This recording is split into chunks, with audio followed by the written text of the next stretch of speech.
Hello, nandito na naman yung runner. City Hall sa umaga, City din sa gabi. Extra na naman to, mahilig sa tuktakan. Wala ka bang kasama-sama sa paggawa ng kalokohan dyan? Yung boses mo, nabibingi ako. Yung nilalagay mo dyan, nabibingi yung tenga ko. Di ba bawal akong lumabas? Kaya ba't nilalagyan mo ng ganyan? Sabi ng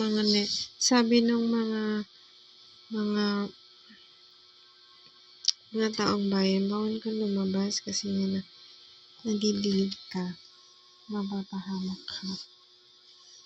Bawal kang lumabas. Alam ko nga, hindi na ako lumalabas dati pa dyan. Ito itinatapat dito eh. Yung nakakabingi, minamagnet niya ako. Yung nakakabingi, nagre-ring na yung tenga ko. Sobrang nakakabingi. Ayan, pagka hihintayin nila akong matulog, hindi ako makatulog kasi naririnig ko yung babae na yan dito sa loob ng bahay. Ayan, naka-amplify yung boses niya. Di ba nilalagyan niya ng ano?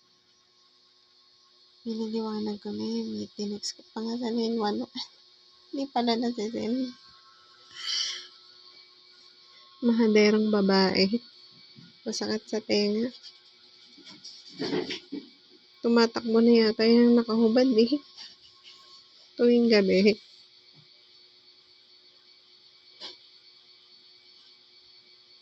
Tumatakbo ng nakahubad. Tapos ako, alam mo nga sinasundan nila ako eh. Ba't ako aalis? Pakita ba? Hindi na ako napahamak.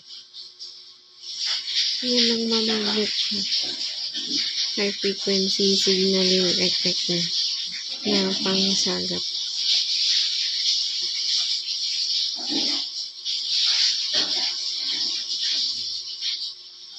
Anti-crime watch.